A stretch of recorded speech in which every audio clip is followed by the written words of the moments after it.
Hello. Welcome back, everybody. Thank you so much for joining us once again. We are in for another episode of The Witch's Craft. Tonight we are diving into the topic that kind of gets glossed over. If you guys go to any conventions, do any talks, any festivals, there's always that image, but we never fully get an explanation on that. So we figured, why not go ahead and talk about that today? We are talking about the witch's familiar. Now we get all the attention. We are the ones that always have that power. We're the ones casting the spells, but there's always that image of some kind of little assistant in the background, if you will. So once again, we're joined by Gwen, our lovely leader on this, and we also have our garage goblin working on the stuff in the background. So, Gwen, what have you got going on? Well, we are going to talk about obviously the consciousness of what a familiar is. We're going to talk a little bit about the stone of the week. We're not going to talk about closet issues. You can follow me on Facebook for that. And we're going to talk about attracting a familiar and how that's done. By the way, in case you guys are wondering what one looks like, here's one right here. Aww. This is Eternity. It's a very cute one. She's a very annoyed one right now, because I do actually the picture from around. So, yes, this is actually a familiar. We'll get into the difference between the familiars and pets, because that's not always the case. So, okay, yes, hi, you're very vocal. She has told you off. Put me down, or I'm leaving. I am not magical right now. I'm not going to be on camera. We're not talking about this now. Yeah. All right. So, let's start off by discussing like what a familiar is and where that actually comes from. Actually, we're going to do that a little backwards. Let's see where the idea of this came from. Now, you always see them. We'll talk about the most famous ones in a bit. But so getting right into the origins of this idea, the witches' familiars, they've been in the Western consciousness since they became a popular idea in the 16th and 17th century, particularly in Europe. Now, this was at the height of the witch persecution in Northern Europe. So, in particular, we can discuss the Pendle witch trials, which were in 1612. So, you have these people. It's particularly in very small, like isolated communities that were on edge. You had so many things going wrong. You could have had like a plague. You could have had a shortage of crops. You could have had just any little thing happening, and so people were on edge. They were suspicious lover. They were suspicious. Mm-hmm. And they were always on the lookout for anything that was really bizarre, really out of the ordinary. So the idea of the familiar, the witch's familiar, trickled into Britain from the rest of Europe at this time. And when it got there, it just really blew up. So in the official records of the trial, like I said, of the Pendle witches, um, eyewitnesses came forward to say that they had seen the accused consorting with shape-shifting animals. These spectral beasts, as I call them, they had deceptively, cute names. They like Tib, they were Ball, they were Fluffy, all sorts of like little funny names, right? So, but it was believed that they would whisper, according to these people, the devil's wishes in the ears of these witches, these servants, and told them who to curse, who to kill next. And it seems like, as on cue, I've got the little demon right now clawing at the mattress, which is not okay. So, She's telling you, kill the podcast, kill the podcast. I'm kidding. So Sorry. in the event of a person accused of being a witch, in the event of that person being caught and tried by the local magistrates, these women, let's bring it out there. It's particularly women, although you had sometimes men. The healers, the women with property, were very attractive for people. Right. They would be stripped and they'd be searched for a witch's mark. So that was any kind of moles, warts, bumps, anything that could be used, quote unquote, as a teat that their familiars would suckle. Now, if that were the case, then holy hell, I'd have one. I've had a bowl. Yep. That apparently that would have been enough to like really just burn me at the stake. And I mean, honestly, the way I respond to that, let the fires bring the barbecue. Let's go. So, it wasn't terribly abrupt, though, Joe. All right. So, Gwen, you want to take us into the next part as to like what the differences between? Well, actually, not the difference yet, but more of a definition of what a familiar actually is.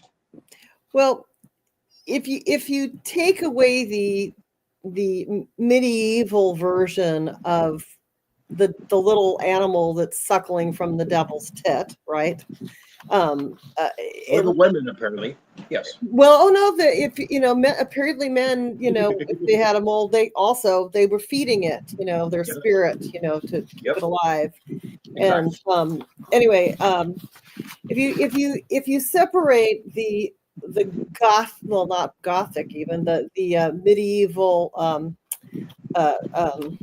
definition,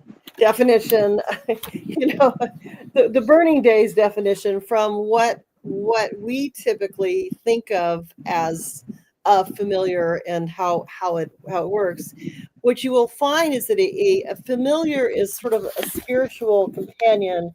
Usually it's an animal that provides guidance and support and companionship while you're on a spiritual path. In other words, you go to it for that like a vibe that you get off of them. They're not simply pets.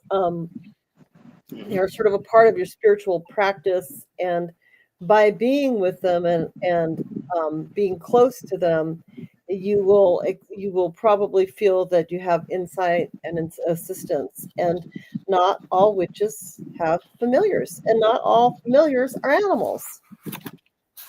Yeah. You want to tackle that part?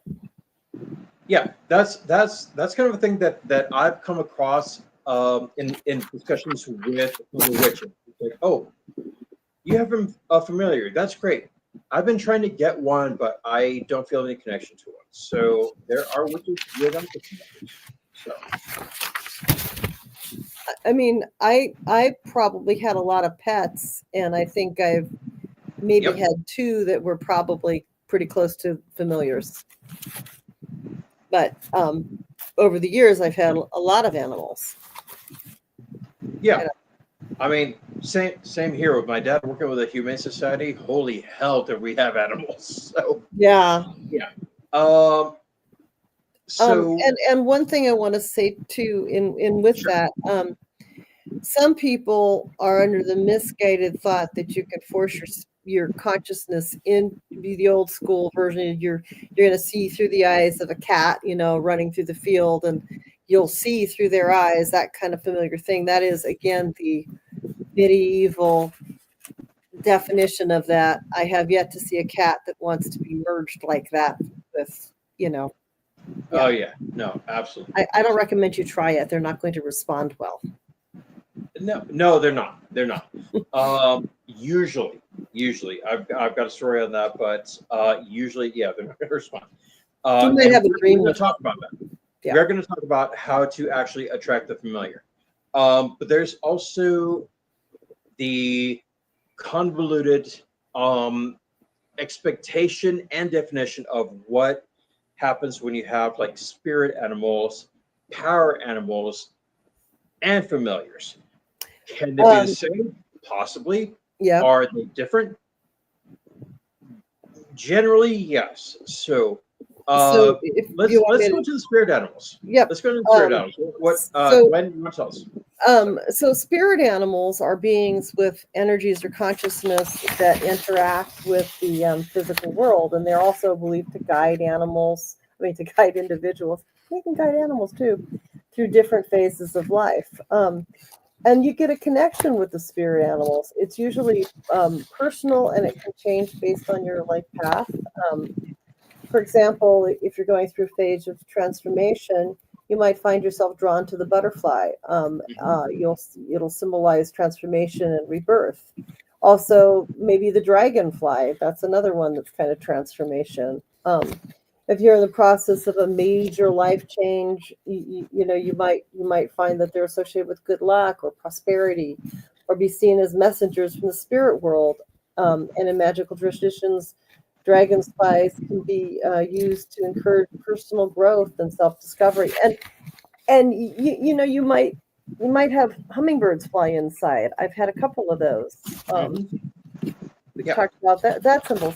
There's actually a deck called the medicine cards that has a couple of different decks that talk about what the symbols are. They're pretty good. The medicine cards with is it Jamie Sams, I think it is.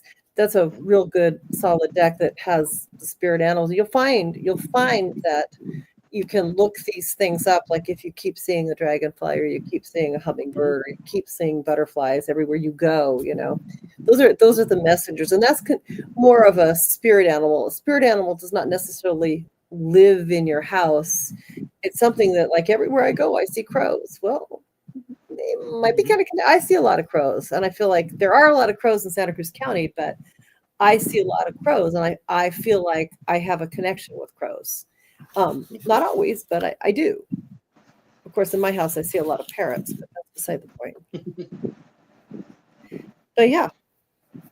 So, and I mean, and it's funny because, like, looking into like everything for this particular discussion, there's different subcategories. It's like, okay, you want to have the familiar, but that can be different from your spirit animal. That's also different from your power animal. Also different from your totem.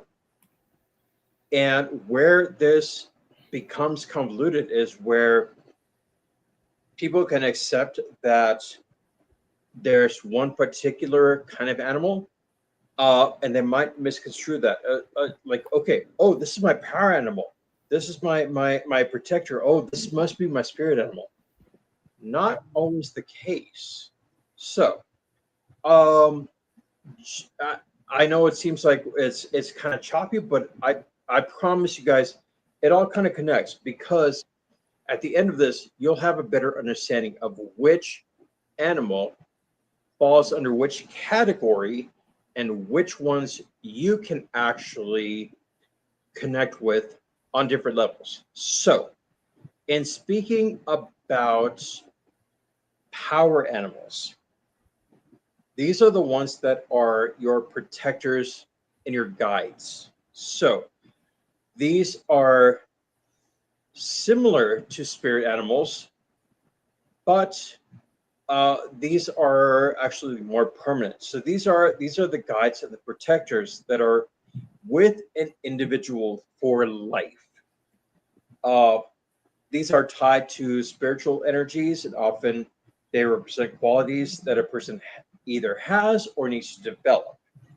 So, for example, if somebody has an owl as a power animal, not a spirit, not necessarily spirit, but a power animal, they may possess or need to develop qualities such as awareness, Mm-hmm. wisdom, and intuition. The owl sees everything.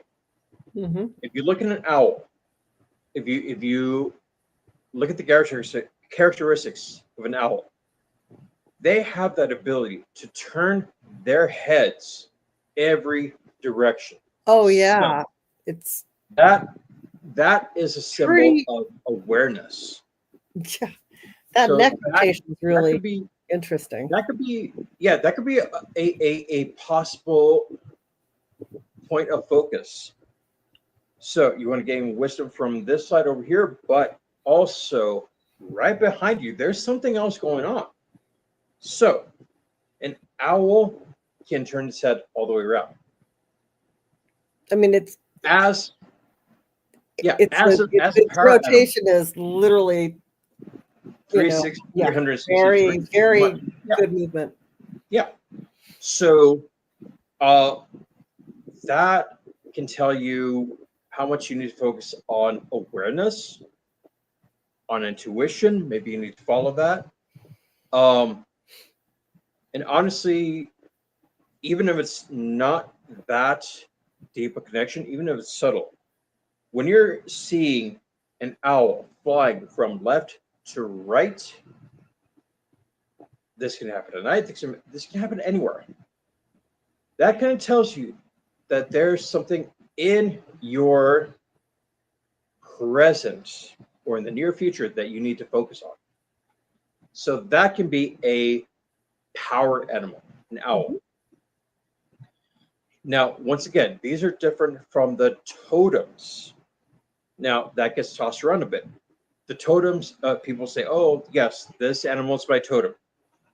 Okay, totem animals are more of a symbol of unity. Mhm. So, whereas power animals are telling you where you need to focus, the power animals, uh, the totems are the ones that tell you where your group is, rather where you belong as people. So, totem animals, they're emblems representing a group of people, and usually that could be like a family, a clan, a tribe. These are associated with the group's ancestry, um, and they're believed to watch over and protect the members of the group. You have Native American tribes. They have a rich history of totem animals. That's why you see these. You don't see them very often, but you do see the totem poles with different animals stacked on top of that. Those are different families that are represented. Uh, for example, you can have an elephant. You don't see that, but it's possible. That's Probably not considered going to a see it in mammal, America, but you never know. right? That the elephant, for example, represents wisdom, strength, and unity or harmony, not harmony, harmony. I'm sorry. So, if you look at the way that elephants travel, they travel in sync, one behind another. So that is in harmony.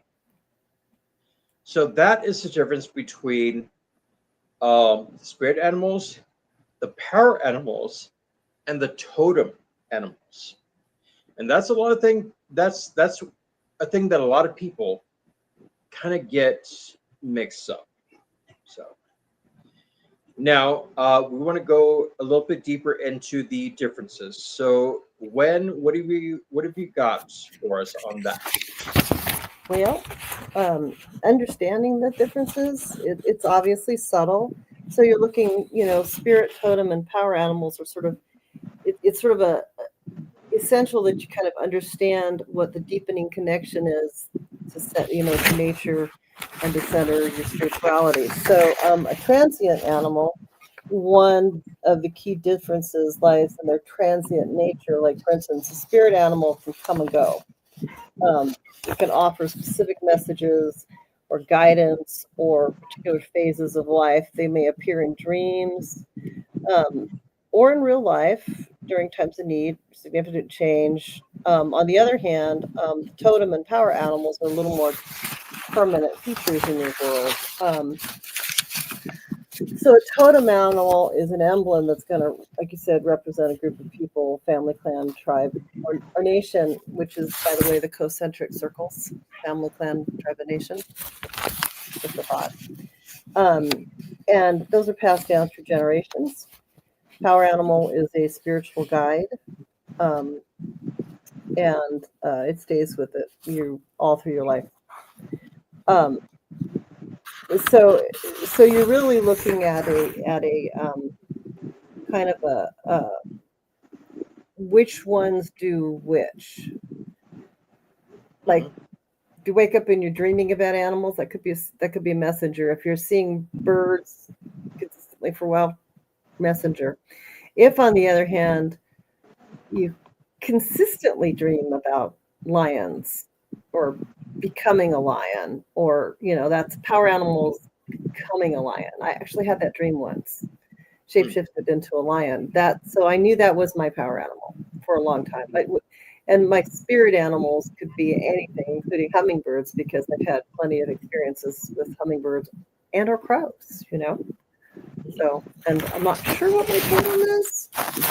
Might be a bear. I seem to have a lot of bears around also. Things like that. So some differences, subtle differences. And you're going to talk about the messages too. I was going to say, so the message is what's really important when it comes to these animals. So while all three of these types, while they provide guidance, the nature of their messages, it varies. So spirit animals often bring specific messages or insights related to the immediate challenge or situations. So, and I'm sorry, I absolutely can hear your little baby. Yeah, she's pitching a fit. So she knows you're talking about her. I'm sorry about that. Yes. So the spirit animals really serve as messengers that help individuals navigate through specific circumstances or phases in life. Now, in contrast, the totems and the power animals are more about guidance and reflecting on personal or collective qualities.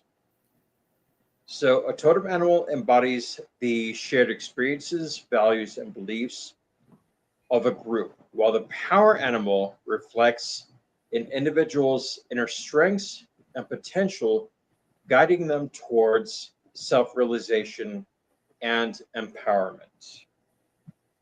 So there's quite the difference right there. So, and we could look a little more at the personal versus collective.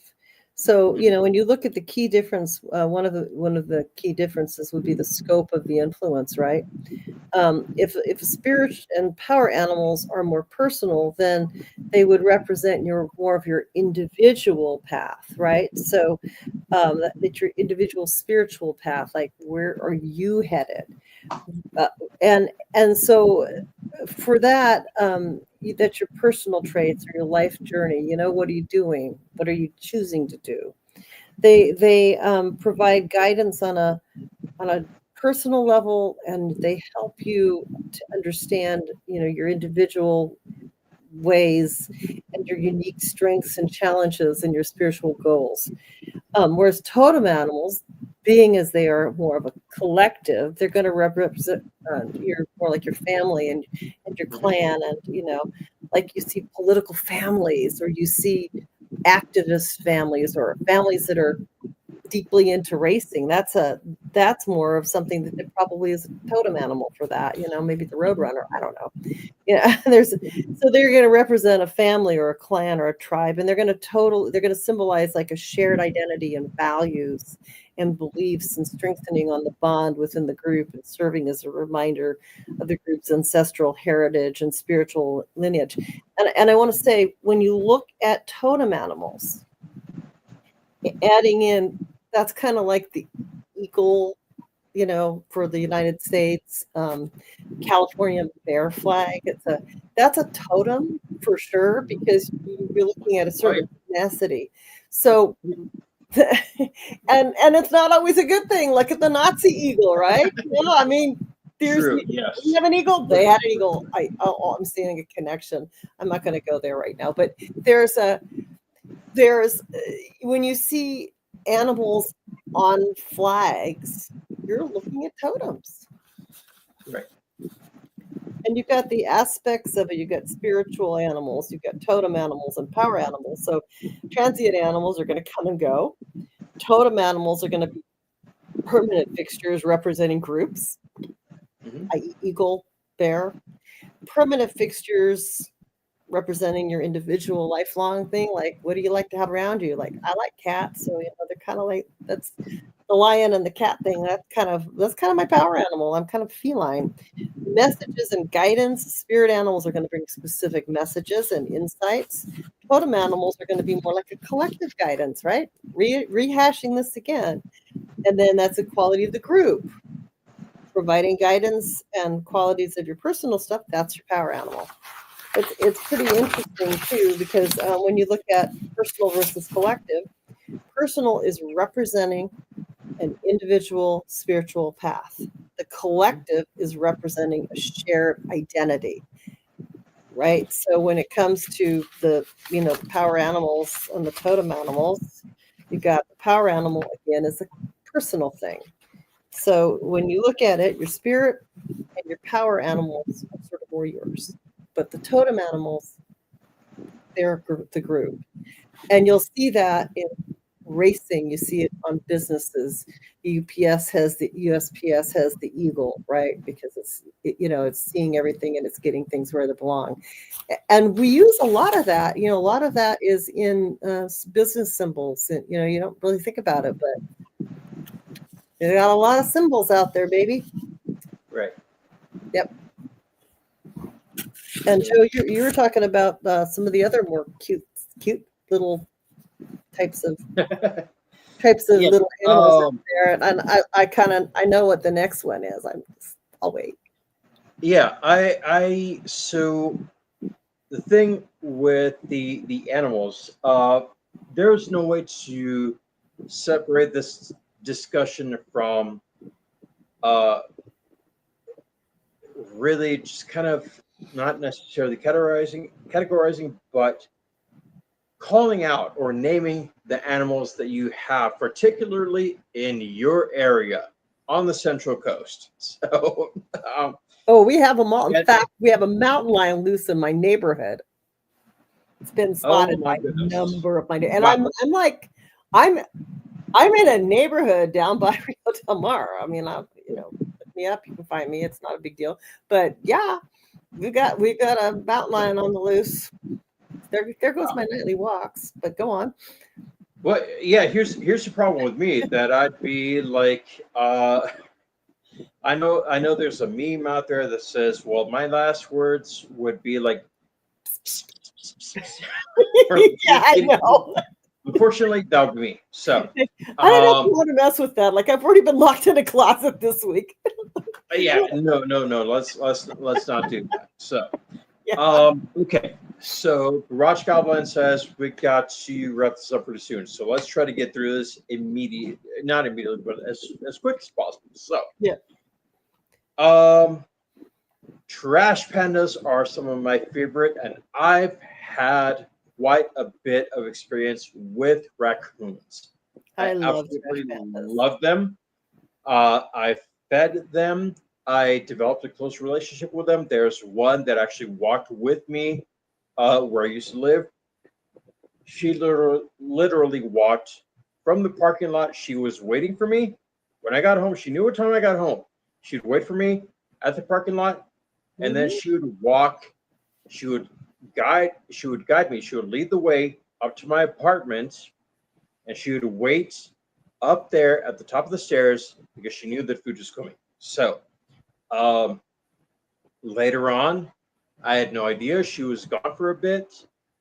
She brought her little kids Mhm. to go and partake in the feast that I was providing for them. So, and there's quite a big adventure with that. But so without going too far into that personal story, let's talk about the trash pandas, as we call them. So raccoons, as spirit animals, they represent adaptability, resourcefulness, and curiosity. Mhm. So when you see a raccoon as a spirit animal, that can signify a need to be more flexible, to embrace your own intelligence and creativity, or to explore new possibilities with a playful attitude. That can also highlight the importance of disguise, both literal and metaphorical. Of course, we know raccoons have that little band of black across their eyes. They look Little like little diamonds. banditos. Yes. So that can represent the need to be aware of what's hidden or disguised in your life. So, May I interject um, something? They're not really very destructive as long as you learn to build your they aren't. They They can be. would, They can no, drain your pond, but if you yeah, cement your thingy in, you're fine. You know, the if you just have to take them in consideration when you set up your backyards and things like that. or We they used to can, have them. or they can literally, I can't say the word. They can literally sit right in front of your porch, your patio, and they can just look out across the common area and just like reach over for a little bit of like cat food and enjoy it as if they're watching television. I kid you not. I They know, we can used to actually feed do them. that. So, We used to feed them out of our hand, literally, when I was a kid. And oh yeah, I think we fed them dog food, and we always had like a water bowl for them to wash the food with. I don't know if that's really something that we're supposed to do, but we did it, and we did it until we had a Doberman. And once we did that, they didn't knock down our garbage cans anymore. So you gotcha. just have to set it up so that they know they're part of. They won't hurt your yard. They're just really No, adorable, they, actually. Smart, smart, smart. Like you, they came back with their family. It's great. Did it for yes, years. yes. Now here's one that was actually recommended, or not recommended, but requested by one of our viewers. You are amazing. You know who you are. The skunk. And this is one that I was not anticipating, but it's fun to talk about them. You know, I mean, you They have are so many around. images of the skunk. You have so many preconceived notions about them, but there is more to them. So the And they skunk, will chase you if you get too close to them. they might, but there is actually a reason for that. I So know. the skunk, as a spirit animal, represents self-respect, confidence, and the ability to set healthy boundaries without aggression. That animal teaches individuals to stand in their power with quiet strength and authenticity, even when facing potential judgment. So they can face bigger animals, they'll stand their ground. They'll stand their ground and set that boundary. Mhm. So the skunk, strangely, oddly, also symbolizes sensuality, sexuality, and the ability to attract like-minded individuals while repelling those who drain energy, Mhm. according to some spiritual guides. Not always the case. They're known for their ability to ward off threats with their powerful spray. And if you've never smelled that, count yourself really, really fortunate, because that really, really, oh my God. Some people like the smell, and it's used to set a Well, lot of really good perfumes too. It's yeah, yeah, but some people don't mind the smell, which I mind the smell, and I well, have been chased by a skunk and not sprayed. here's I'm the thing with that. Here's the thing with that can often be interpreted as a symbol of setting clear boundaries Mhm. and defending oneself when necessary. But also think of it as like attracts like. Mhm. So you have a particular vibe, you're attracting those people in. So you want a bigger chosen family, Mhm. you're attracting those people in. Those that cannot stand your vibe, they're gone. So the skunk, surprisingly, is a very, very good animal for that. So, I was surprised when I was learning about this. Uh, and thank you to our beloved follower who actually suggested this. This was amazing. I loved it. So thank you. Now, we also are going to talk about one which we've already seen today. Gwen, tell us more about the cat. Well, anyone who knows me knows I'm a little bit of a crazy cat lady, but just a little we, bit. we wouldn't be friends if you weren't. So, It's true. I love dogs and I have some parrots, but I still like cats. I probably, that's a thing. And cat spirit symbolizes independence. And people sometimes don't like cats because they're so independent that they really don't necessarily do what you want them to do. So they're independent, they're curious, and they have very good wisdom and intuition. There's sort of they have that luminous glowing eyes, and so there's sort of this weird little connection to the unknown. They embody a balance between the domestic and the wild. Like if you leave a cat out 2 generations, they're back to being feral. It's a thing.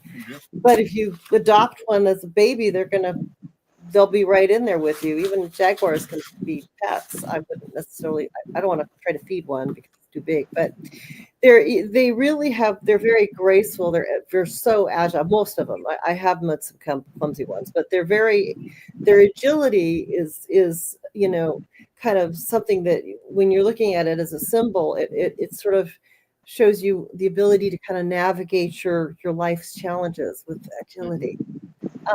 The cat teaches you self-reliance, and to trust in your intuition and an appreciation for the sensual side of life, while reminding you, that you can find moments of rest and relaxation among, the adventure and self-discovery. And don't corner a cat; they will get out of, they'll get out of whatever they can get out of. They'll oh yeah, yeah. pick locks.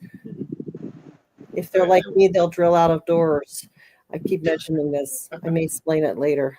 Anyway, cats are known for their independent nature.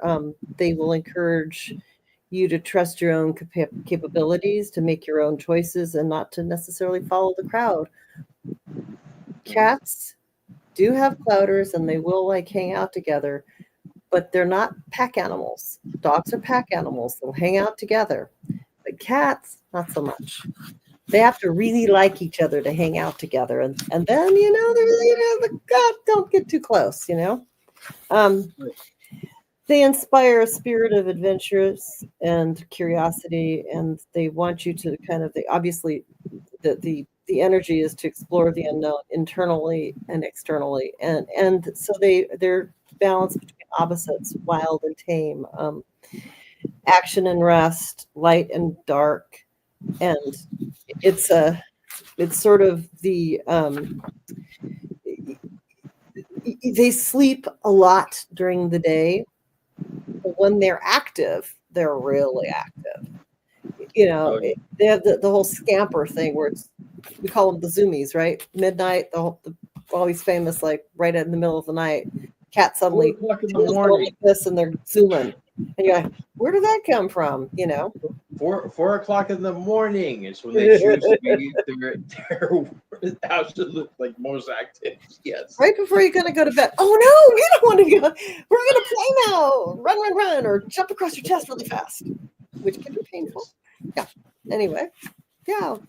So cats are really very mystical, and I do think because the eyes glow and stuff that they have a more of a like mystical thing. And you when they don't want to be found, it's really hard to find them. You know, you can't find the cat because it's like blending in the background, like under a table, and you might find it somewhere. You're like, where'd the cat go? I had one that went up the chimney. She was gray too. Anyway, I got her, but yeah, cats are they're different. And if you don't grow up around cats, you may think you don't like cats till you live with one, and then you go like, I like the cats. Mhm. Pretty cool animals. Oh yeah.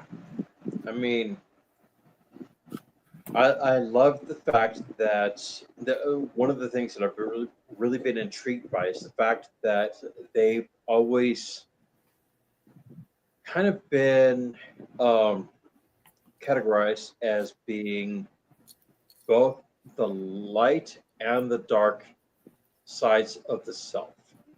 Mm-hmm. So um, they can be as is described, half in, half out. Mm-hmm. They can be mystical. They can be idiots sometimes, but there's always something about them. There's always something mysterious about them. So, Oh, and they're smart. oh yeah, they are super smart. Yep. Um, And the not so smart ones are kind of smart. oh yeah, absolutely. So, next we'll go from claws to the actual feather parts. One particular animal that I absolutely loved being involved with was the seagull. And you see them all the time around, around the coast, especially if you lived on the coast. The seagulls. Seagulls, believe it or not, they're not just a nuisance. They do have a purpose. They do have some abilities as spirit animals. Okay.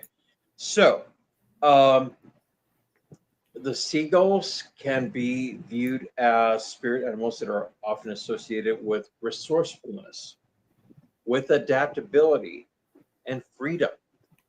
They can also symbolize guidance, wisdom, and the joy of life.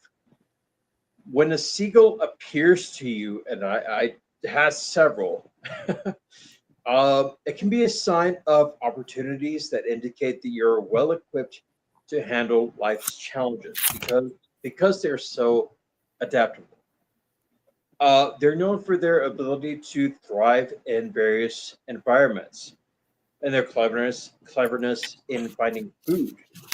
Yes, they might come to you. They might gather all around in a circle, just waiting for you to feed them. They can also find their own. Um, so, this spirit animal can encourage you to be resourceful and adaptable in your own, finding creative solutions to problems and making the most of your surroundings. So, even though they might follow you on the beach, even though they might bite your toes, there's still a good reason why they are around. Um, There and I was think that book, lastly, Jonathan Livingston Seagull, what's which was that? really, did you ever read Jonathan Livingston Seagull? Yeah. It's a real short book, but it's actually a pretty good book. It was, pretty well known in its time. So the other one that was selected just kind of based on the personal experience living on the coast, but also living in a wooded area, was the deer. Have those in my neighborhood too, although we'll probably have fewer of them now that there's a mountain lion out there. Well,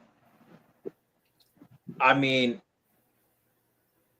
I really kind of want to get into the mountain lion, but Not today. we've already kind of covered the cats.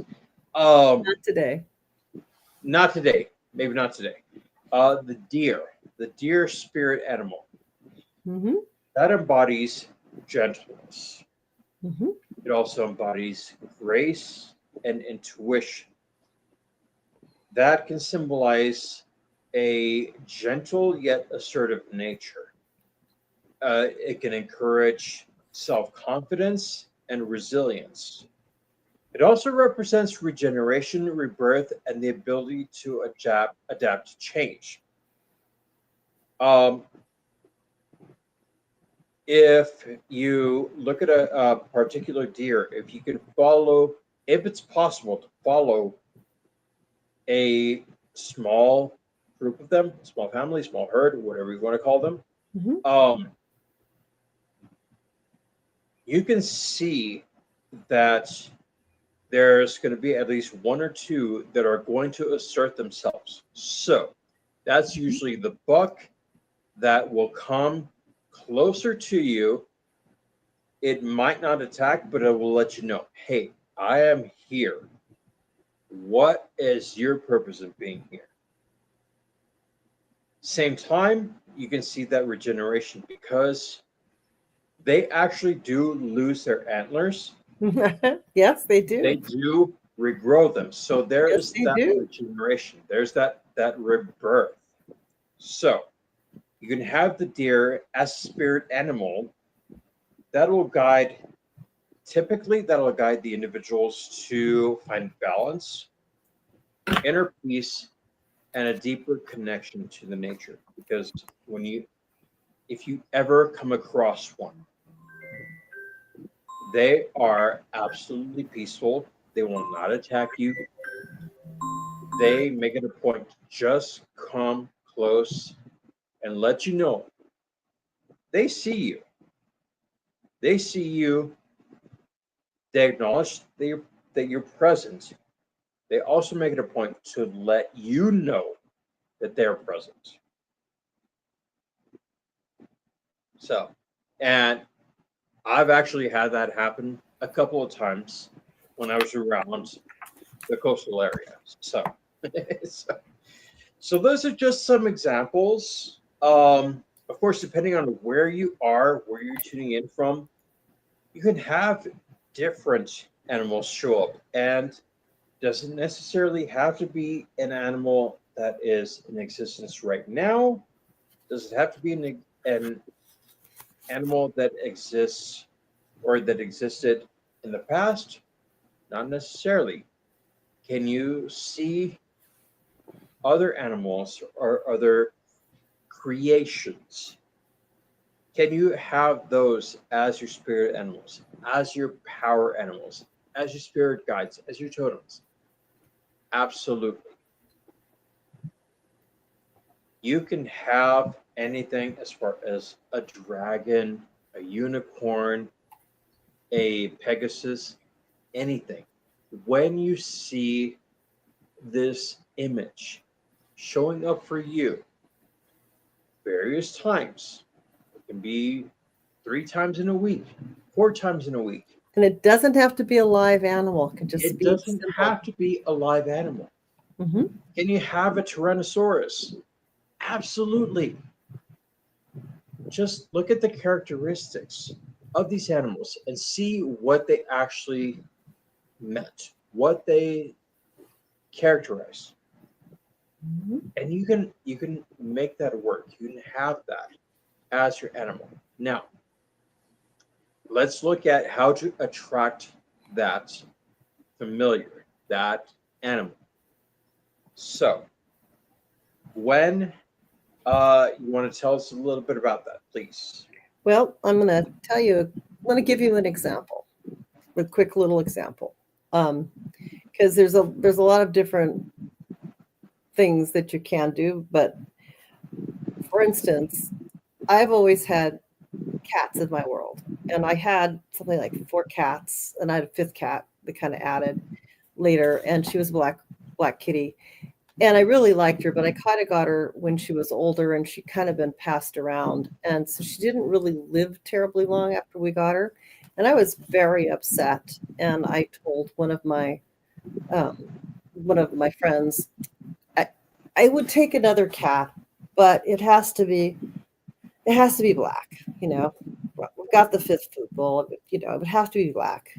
Has to be like the runt of the litter, maybe being raised by the family dog without its mother. I don't care if it's long hair or short hair, just want it to be just a really sweet little kitten cat.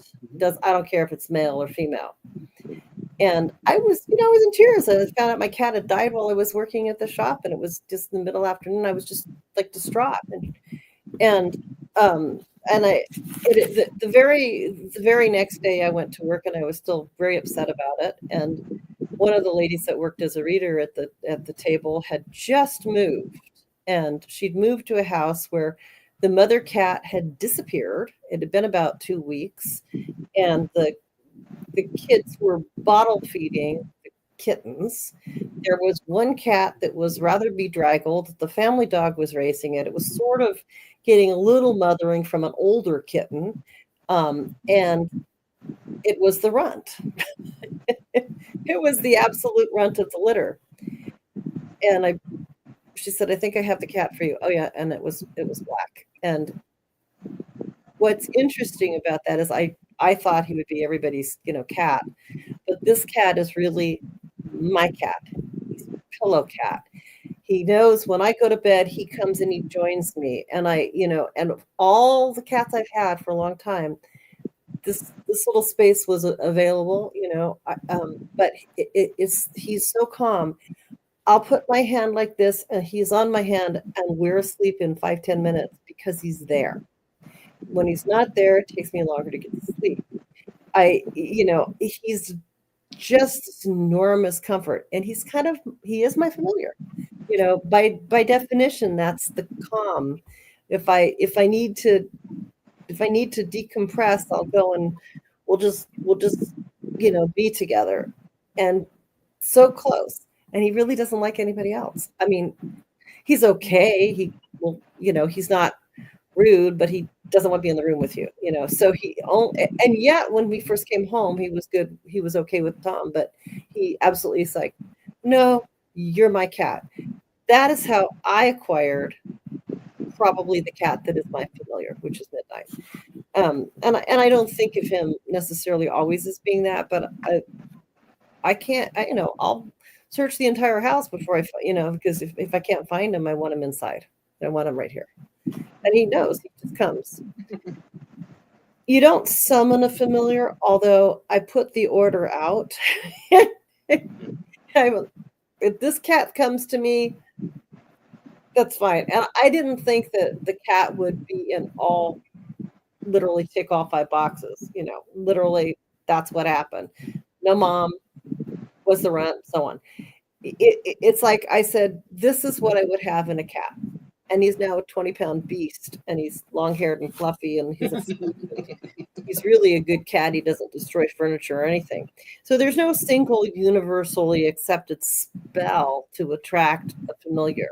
Instead, it's just sort of a practice. It's a combination of like a focused intention. I had that, a spiritual practice. I was open. I was allowing it. I was building a relationship of saying, I will be your mom. Furby will raise you, and she'll take care of you. And you will have this connection. I have this hugely strong connection. I had a visualization of a bedraggled little kitten that was not gonna, how would this thing be that quick in my life? 2 days, or even like a synchronicity. Like I was absolutely. The kitten was about 5.5 weeks old at the time, and he was the one that wasn't doing well. So, I have 2 other cats still, and they're both very close to me. But that particular cat, it's like He doesn't like sharing the pillow with any of the other cats. He's gotten a little better because we have an elderly cat and she wants to be up there, but he's like, that's my spot. So he will kind of growl a little bit once in a while, but now I tend to have a 3-cat pillow, but he's always there. The other cats, they come and go, but he's there. He's in top cat position. It's his clouder, and he tolerates the other cats there, but he doesn't really want to share. That is by definition. Joe, you're shaking your head. You know it. Mm-hmm. So, and I heard something about a I skunk do. and a cheese stick or something with somebody you know. Yeah, so, Somebody said you might want to talk about a skunk and a cheese stick. right. I wonder if you have a skunk familiar, or it's Oh man, we'll talk about that after we're finished with this. okay. I just want to mention that. I believe Yeah. your garage goblin is saying perhaps, yeah, skunk and So, yeah. So moving right along. I mean, I've had stories about my familiar, which actually finally calmed down. She's kind of passed out and just kind of watching over me over here. I mean, she showed up when my mom had actually passed away. She showed up right then and there. yeah. I connected with her, and then fast forward a couple of months, and I officially asked her in a meditation and after working a little ritual, asked her, would you work with me as my familiar? I asked her 3 times. Mm-hmm. Those 3 times, she was on my lap and she placed her paw right on my hand, like right here. Mm-hmm. And she looked at me. So I took that to mean, like, yes, Mm-hmm. she's willing to be more than a pet, more than a connection. She's willing to be a familiar, and she's been my familiar ever since. So, is she an absolute demon gargoyle child sometimes? Yes. How old is she, Joe? Yes. How old is she? So looking at how to actually attract them, how to attract your familiar, even if you don't know yet that you have a familiar, here's how to work with them. Observe the animals that you encounter, both in your daily life and in your dreams. If you have a dream about a cat, a parrot, a lizard, a fish, anything, just kind of pay attention to that and see where the synchronicities are. Okay. So if you notice that a certain animal appears repeatedly or insignificant ways, that could be a message that a familiar is ready to come to you. You can also meditate. Use meditation to connect to your inner self and explore your spiritual path. You can receive guidance or see images of potential familiars. Mm-hmm. You can imagine yourself working with a familiar, focusing on the qualities you seek as a companion. Like we said with the owl, if you feel like there is something that you are not seeing, maybe an owl would be the best one because, again, they turn their heads 360 degrees. Mm-hmm. They might actually help you. Also, and this is the hardest part of any practice, it doesn't matter who you are, it doesn't matter what you've done. This is the hardest part. Reflecting on your past experiences. Consider yourself. Consider if any animals that have already played a significant role in your life are still coming through.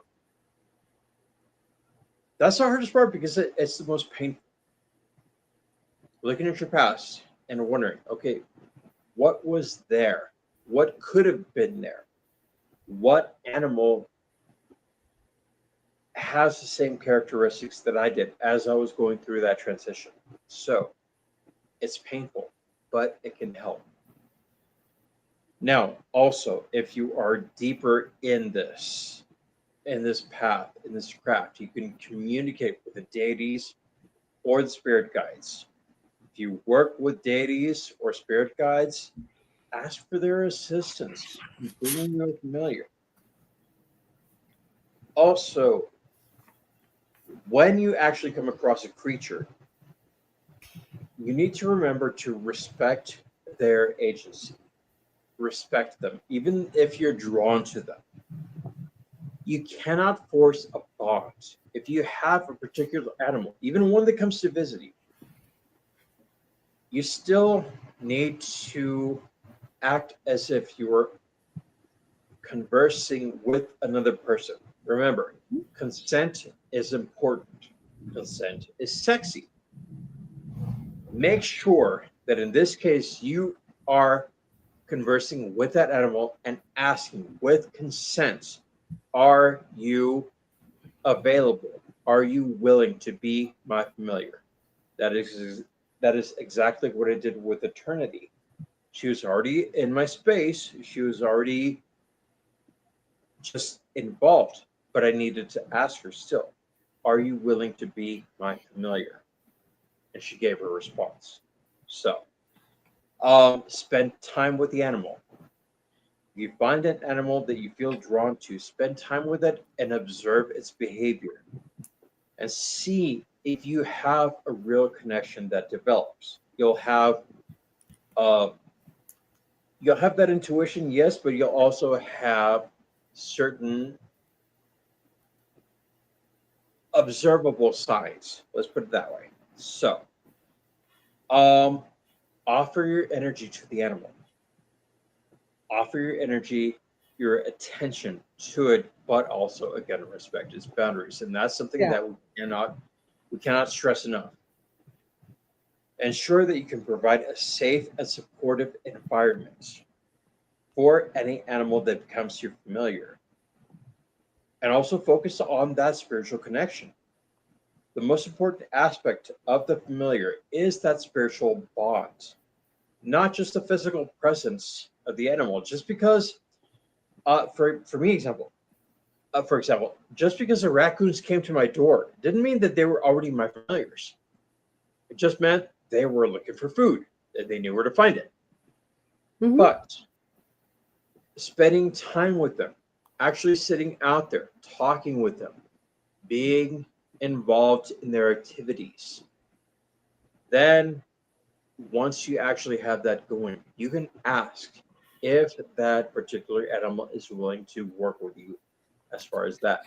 And surprise, surprise, they may never leave. They might not leave. They might be wild, but when that connection actually happens, they might be connected to you. I had raccoon. I had those same raccoon that was trying to get at my door. She was trying to live in my apartment. I said, "I'm sorry. I love you, but I cannot keep you right now." So, um, but that's the thing. So, just make sure that you have that actual connection. Make sure that you are respecting them, Mhm. and make sure that that is actually going to work for the both of you. That is a mutual connection. That is the best way to attract that familiar. Now, we didn't get into the most uh, familiar, the most famous, not familiar, the most famous familiars that we've seen in film, in television, and in cartoons, but maybe that could be for another time. Could be for another Uh, time. Yeah, yes. we can we So, can we when? can address that later. Just like at some Absolutely. point, we'll retouch on raccoons and being, putting your Yes. space to where, because I have I have a lot of raccoon stories. I didn't know you were going to have as much raccoon fun, but I actually have quite a lot of raccoon stories. And you have to, when you're working with nature, you have to consider so many things, and not necessarily, I mean, though I do like some of the Hollywood versions of, like what's the one where he's finding the little, what's it, Bewitched or whatever. Anyway, I do love that kind of, familiar where the cat turns into whatever. But I also feel like that, Cinderella and the little mices, all those things are kind of like little spirit guides and familiars. We don't think about how they fit into the Hollywood versions, but that is another topic, and that is a Hollywood version of it, which is a little different than promise you guys. Yeah, we promise you guys we'll get into that when we talk about the Hollywood witches versus the actual witches. So, and I'd love to actually talk about Cinderella at some point, or maybe put you to the task of the pumpkin. Yes. Because that's a whole kind of, it kind of cushions right in there. We don't realize how much magic there is in some of these stories. Yep. But yeah. All right. What have you got for the stone of the week this week? Well, I thought about it and I thought about it. I wanted to touch on something that is also something that you could sort of, it's protective, but it's also one that is good for grounding. And I thought smoky quartz. Now, this honking big piece of smoky quartz could stay with me and not get sold, but it is actually available in the store. And I have many times thought about taking this incredibly lovely and underpriced piece of smoky quartz home with me because it is so, so cool. Smoky quartz, polished, that's one piece. Raw, you look at it like this. It is brown. It is quartz. It is quartz that is grown out of, the matrix you can see is quite white, but the minerals cause it to be brown versus, say, clear or purple, like it's in Amethyst. This is smoky quartz, which it's from Brilliant, Alabama. A friend of mine brought a bunch of this in, and this is not for sale anymore because I kept one piece. I had a bigger piece, and I did sell it to a friend, and I miss it. But this is smoky quartz, which is growing in smaller form. This is a very small form of it on petrified wood. So smoky quartz it's relatively available. So it's reasonable. When you get a piece this big, the bigger the crystal, the more unusual it is, so the higher in price. That's a particularly nice piece. And if it never sells, if it does sell in the next week or few, I might wind up taking that one home. So come and get it while you can. It's a grounding stone. It's brown. It's earthy. It's known to dispel negativity, to promote emotional healing, and enhance clarity. It's associated with the root chakra, brown, right? Earthy, helping individuals feel more stable and connected to the earth. It absorbs and neutralizes negativity. It acts as an energetic shield against psychic attacks and emotional stresses. It's also used in various spiritual practices for its protective qualities and ability to facilitate and manifest work. Additionally, it's valued for its grounding and protective properties, making it popular for people who need balance and emotional resilience. You can look it up in the Crystal Bible. And in the Crystal Bible, there are different types of smoky quartz, and it'll tell you about that. And it is not listed, in case you were wondering, in with the S's. It is listed under quartz. So you go to the section where the quartz is, and you look up quartz, and it will tell you about the same thing. Grounding, anchoring, raising vibrations. It's good for healing for abdominal problems and hips and legs. The base chakra energy. And you can find it in this book, which we probably have a copy of. It's not hard to obtain. When it comes to your familiars, you can use smoky quartz to foster through a stable and safe bond, it can help to ease anxiety and promote confidence. It's especially good for nervous or anxious animals. Again, because when you're nervous and you're anxious, you're fluttery and you need to ground. Now, I don't know if I would use smoky quartz for my parrots. I would think of this as more of an earth energy. I would probably use something more like moonstone, which is another good sort of stone to use if you're, working to make a connection better. But this week we're talking about smoky quartz. And let me tell you something. If you like to have a good grounder energy that's just overall kind of pleasant, and it's not brilliant red or something, it's smoky quartz is good, and it's also real pretty. This one I love because I don't know if you can see, but it has all these little fractures in it, and they make little rainbows, and you can kind of see them a little bit, like some of this little in here. But those are called occlusions, and this one has some pretty cool patterns in it. When you have some of these will have like a little face or like a smaller crystal inside. This almost has phantoms. It doesn't, and those are called phantoms. It doesn't quite, but it almost has a phantom face. So it's pretty cool.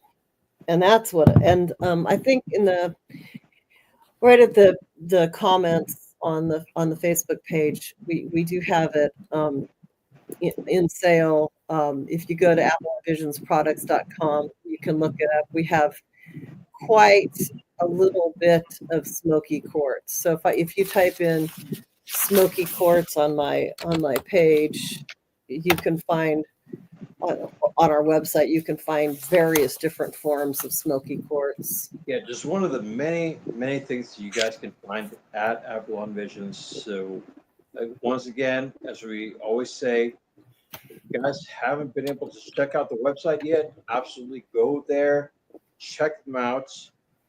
Gwen has a whole bunch of wonderful, wonderful things, wonderful tools, crystals, tarot.